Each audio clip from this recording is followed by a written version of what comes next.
Hello दोस्तों। Good morning. आप सभी को शौर्य दिन की और नए साल की हार्दिक शुभकामनाएं, मंगल कामनाएं, साधुवाद और सप्रेम जय भीम। जय भीम अर्थ और शब्द सिर्फ जय भीम तक ही सीमित नहीं है। जय भीम का अर्थ यानी जय जिजाऊ जय भीम, जय शिवबा जय भीम, जय सावित्री जय भीम, जय फूले जय भीम,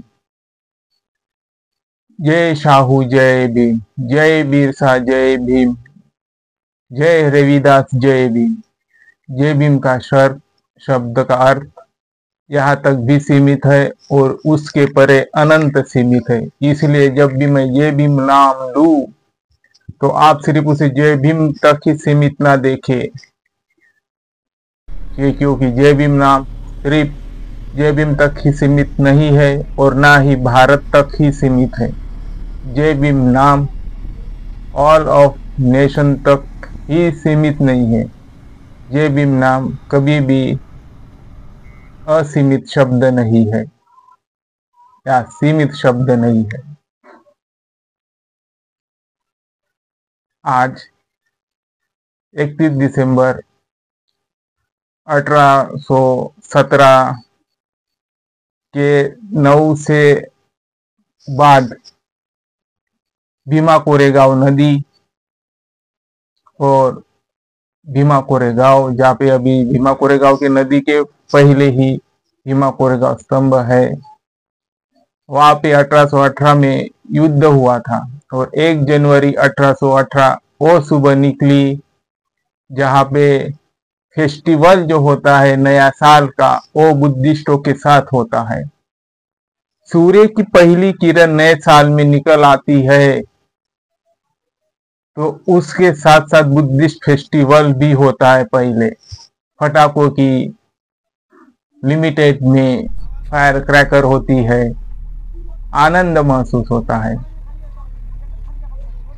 और जो आनंद मिला है वो महार बटालियन, महार शब्द में कहूँ कि जो ब्राह्मण्स है उनके द्वारा जो सवर्ण है उन्होंने जात निर्माण की, तो ये महार शब्द इंगित किया।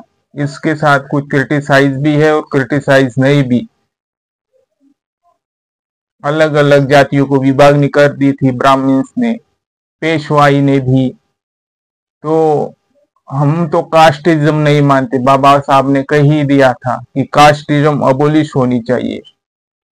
हमें बाबा साहब की बात माननी है। बाबा साहब यानी हमारे सब महापुरुष और सब हमारी जो जिजाऊ सावित्री ऐसी जो रिफॉर्मिस्ट सोशल है उनकी भी यही बात है कि हम बुद्धिस्ट है।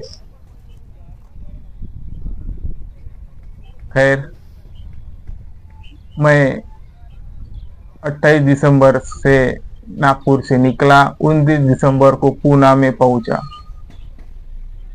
पूना में पहले मैं बस ढूंढने लगा।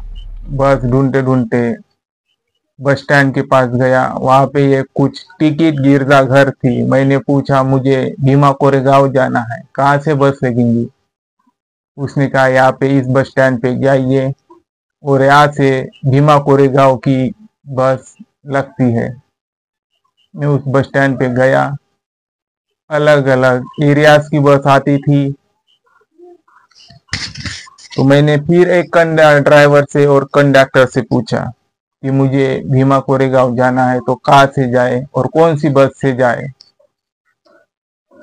तो उन्होंने कहा कि जो वागोली ये है गांव है, वागोली तक आप जाओ और वहां से दूसरी बस करके फिर आप भीमा कोरेगांव जा सकते हो। मैंने कहा ठीक है। फिर मैं वागोली बस का इंतजार किया, 5-7 मिनट तक वागोली की बस आई। वागोली में चढ़ा और मैंने कंडक्टर से पूछा ये बस वागोली में मुझे भीमा कोरेगांव जाना है तो क्या ये वागोली तक जाएंगी? उतने में ही 4 लड़के और आए और उन्होंने भी कहा कि हमें भीमा कोरेगांव जाना है। उस कंडक्टर ने कहा कि ये बस वाघोली तक ही जाती है, तड़ेगांव की ऐसी कुछ बस आती है वो भीमा कोरेगांव तक जाती है। तो मैंने कहा कि जो बस कंडक्टर है, जो पहले मैंने जिससे बात की थी, एक तो वो सच बोल रहा है या आप सच बोल रहे हो, या आप झूठ बोल रहे हो या वो झूठ बोल रहे हो।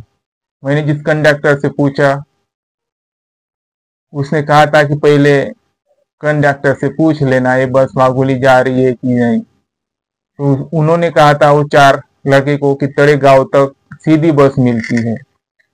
जब तड़ेगांव तक सीधी बस मिलती है तो शायद वहां पे देरी भी हो सकती थी, क्योंकि वाघोली की बस आना जाना रहती है, तो लोगों के लिए पहुंचना जरूरी रहता है। तो उस कंडक्टर ने कहा कि आप तड़ेगांव की बस में जाना ठीक रहेगा। मैंने कहा कि ये हमें वाघोली जाना है और वाघोली से हम चले जाएंगे, क्योंकि हमें जल्दी जाना चाहिए था। तो ऐसी से फिर मेरी टिकट ये की, 5 रुपये कंडक्टर की तरफ मेरे बैलेंस थे। फिर मैं वाघोली गया, वाघोली से भीमा कोरेगांव गया। भीमा कोरेगांव के बस स्टॉप पे उतरा। फिर मैंने मैप पे स्तंभ देखा। मैं यही बात कहना चाहूँ कि जो हम जाते हैं तो इंटरनेट का यूज करना हमें आना चाहिए कि हम कहाँ तक जा रहे हैं, कहाँ तक नहीं जा रहे हैं, कहाँ उतरना है, कहाँ नहीं उतरना है। क्योंकि बाहर जाते हैं तो हमारा थकावट वगैरह मेंटेलिटी वो अनस्टेबल रहती है। फिर मैं भीमा कोरेगांव चौक पे उतरा, रिटर्न आया 500-700 मीटर। फिर मैं भीमा कोरेगांव नदी के पुल तक आ पहुंचा। बहुत ये हुआ, साहस महसूस हुआ, खुशी महसूस हुई। ये जो वही भीमा नदी है, वहां पे 28,000 पेशवाई को 500 महार बटालियन ने रक्तपात कर दिया था। और जब मैं खाना खाने वो पटांगन में कहा तो एक नागपुर के ही लोग थे, नंदनवन के। तो उस औरत ने मुझसे कहा कि जब वहां पे बैटल हुई थी तो ये भीमा नदी पानी से नहीं, रक्त से बह रही थी। हमें कभार कह कह देते हैं कि पेशवाई बहुत अच्छी थी। मैं एक बात कह दूं, अंग्रेज भी हमसे हमें कहानी सुनाते थे, लोग भी हमें कहते थे कि अंग्रेज तो थे, बहुत अत्याचार करते थे। ये बात सही हो सकती है, पर अंग्रेज भी जिससे डरती थी वो पेशवाई ही थी। अंग्रेज पेशवाई से बहुत डरते थे, और जो पेशवाई थी, पेशवी, हम तो पेशवाई के विरोध में नहीं लड़ने थे, पर पेशवाई कुछ डिस्क्रिमिनेट करती थी जात वर्ण सवर्ण की वजह से, राइट टू इक्वलिटी नहीं रखती थी।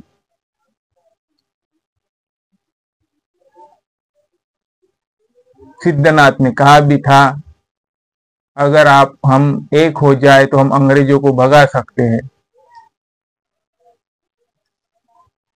पर वैसी कुछ बात हुई नहीं। फिर मैं कोरेगांव गया।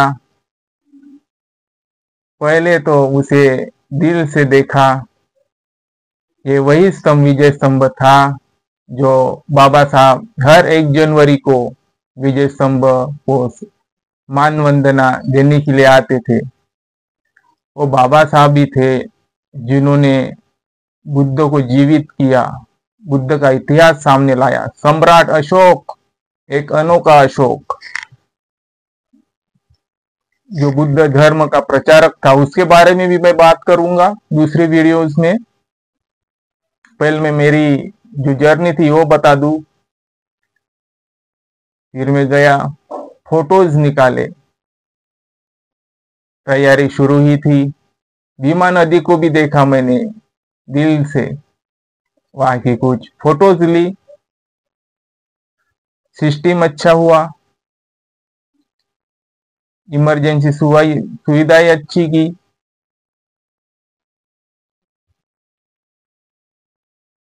फिर मैं वहां पे थोड़ी देर वो रुका, नतमस्तक हुआ स्तंभ के लिए। वो सिर्फ स्तंभ नहीं है, वो सांस है देश की, SC ST लोगों की। अगर वो इस 500 महार बटालियन नहीं होती तो शायद हमें बाबा साहब भी देखने को ना मिलते और ना ही फूले शाहू। पेशवाई इतनी अच्छी थी, मैं पेशवाई का नाम ले ही लूं तो भदंत विमल कीर्ति गुणसरी है, उनसे पूछ लीजिएगा कि पेशवाई कितनी अच्छी थी। बाजीराव 2, बाजीराव 1 वही आपको अच्छे से बता सके, क्योंकि उनकी स्पीच मैंने सुनी है। हम शनिवार वाड़े की भी तरफ जाएंगे। फिर मैं बस टेक ऑफ कर लिया भीमा कोरेगांव से। खाना उना भी खाया मैंने, वहां पे नागपुर के ही लोग थे जो नंदनवन के थे, उनके बीच बैठ के मैंने खाना खाया, पूछा वगैरह। तो वो कह रहे थे कि हम हर साल आते हैं। मैं फूले शाह आम्बेडकर के लोगों को भी इंडिकेट ये करना चाहूंगा, कहीं जाओ या ना जाओ पर आपको भीमा कोरेगांव को जाना ही चाहिए। वो आपस में युद्ध की आप बात करोगे तो 28,000 कुछ कम नहीं होते, ओनली फॉर 500 महार। उसमें पूरे 500 महार कहना भी ठीक नहीं होंगे, उसमें कुछ 2-3 नाम एक नाम शायद, हाँ 1-2 नाम जेविश का भी नहीं आया है, एक नाम मुस्लिम का भी आया है। तो ज्यादा से 400 से ज्यादा तो शायद महारी थे, पर जो अच्छाई की तरफ गए थे वो उनकी भी, हमें मुस्लिमों का और जेविश लोगों का जो अच्छाई के लिए लड़ते थे, उन्हें भी हमें सल्यूट करना चाहिए था और चाहिए भी। फिर मैं बस से आया वागोली। वागोली से मैं यहाँ पे उतरा NMC तक। NMC से होते हुए एक एक्सीडेंट देखा, शायद मैंने वो एक्सीडेंट पहले कभी ना देखा हो। बहुत गर्दी उमड़ पड़ी थी हाईवे, जो वाघोली से NMC की तरफ मैं जा रहा था। एक लड़का था, उसके पेट के नीचे से कपड़ा ढका हुआ था, शायद वो बाइक चला रहा था, तो इतना खून बह रहा था कि शायद वो मरने ही वाला था। मैंने उसके तरफ देखा तो उसका जो पैर था वो हिल रहा था, मतलब उसमें सांस चल रही थी।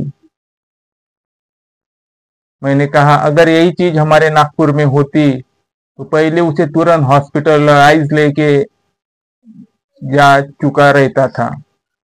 पर क्या किसी की राय से अच्छी होती थी या नहीं होती थी हमें पता नहीं, पर पुणे वासियों ने एक काम अच्छा किया था। जो आदमी वहां पे गिरा था, शायद लड़का ही है, उसके अगल बगल में मतलब ज्यादा भीड़ नहीं की थी, खुली रखी थी ताकि वो सांस ले पाए। ये एक बात पुणेकर लोगों ने अच्छी की। फिर वागोली से आधा क्रॉस हमने क्रॉस कर लिया, एक आदमी उतरा। मैं कंडक्टर के बस ड्राइवर के पीछे था, रास्ते में था, तो वो बोले बस में गर्दी थी, वो बोले एक साइड में हो। आदमी मुझ पे चिढ़ गया। फिर मैंने कहा कि आप चिढ़ क्यों रहे हो, मैं रास्ते में हूँ, गर्दी है, आप कहीं साइड हो जाओ, मैं साइड हो जाऊंगा। तो मैंने कहा आपके पास 2 बैग्स है, वजन आपका है, आप खामखा ही मुझ पे बौखला रहे हैं, शायद ये आपकी अच्छी बात नहीं है। तो इससे भी मतलब ये एक डिस्क्रिमिनाइज है। अभी भी कुछ पुणे करी डिस्क्रिमिनाइज करते हैं, उन्हें चुपती है वो पुणे मतलब भीमा कोरेगांव की बात। जब मैं वागुली जा रहा था, 2 औरतें, उन्होंने अंग्रेजी में बात की। तो हमें इतनी सोच समझ पैदा करनी चाहिए, स्पेशली मैं फूले शाह आम्बेडकर के लोगों को कहूँ कि जो अपने से बात करे उससे बात करने की अपने को राय पैदा करनी चाहिए। फिर चाहे वो कौन सी भी भाषा हो, अंग्रेज, हिंदी या मराठी की बात कहो, अपना आंसर उनको देना आना चाहिए। किस हद तक अपने को स्टॉप रहना है, किस हद तक उनको आंसर देना है, किस एंगल में आंसर देना है, ये अपने को समझना चाहिए।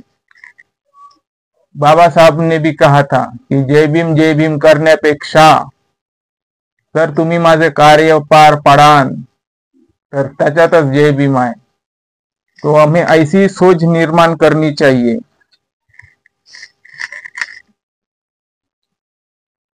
फिर मैं मेरी माम बहन की तरफ गया, वहां पे रुका,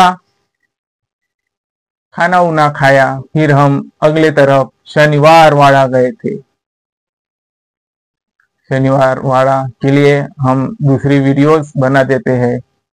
अगर हमारा चैनल आपको अच्छा लगता है तो हम रिक्वेस्ट करते हैं हमारे चैनल को वाइडली शेयर, लाइक, सब्सक्राइब करें।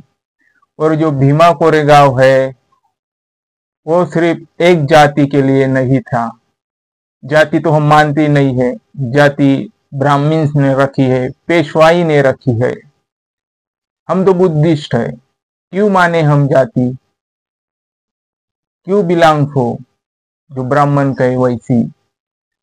मैं ब्राह्मण की क्रिटिसाइज नहीं कर रहा हूं, पर जो उन्होंने ये कास्टिज्म रखा है, मैंने सुना है ये ब्राह्मण्स नहीं, पेशवाई नहीं रखी है।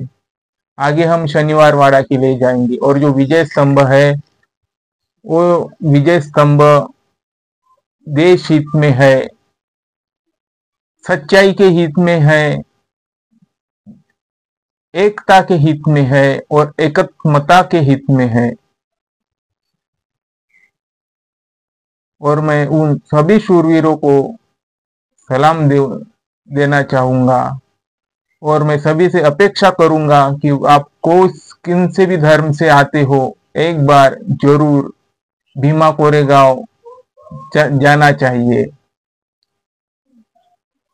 ताकि आपको महसूस हो कि ये क्या इतिहास था जो हमें पता नहीं है। और आज बहुत भी इतिहास ऐसी है हमें ठीक से बता नहीं रहे हैं, चाहे वो स्कूलों में हो या फिल्म इंडस्ट्री में, पिक्चरों में भी पूरी इतिहास सच्ची नहीं बताई जाती। कुछ धर्म के अच्छाई के लिए वो बताई जाती है।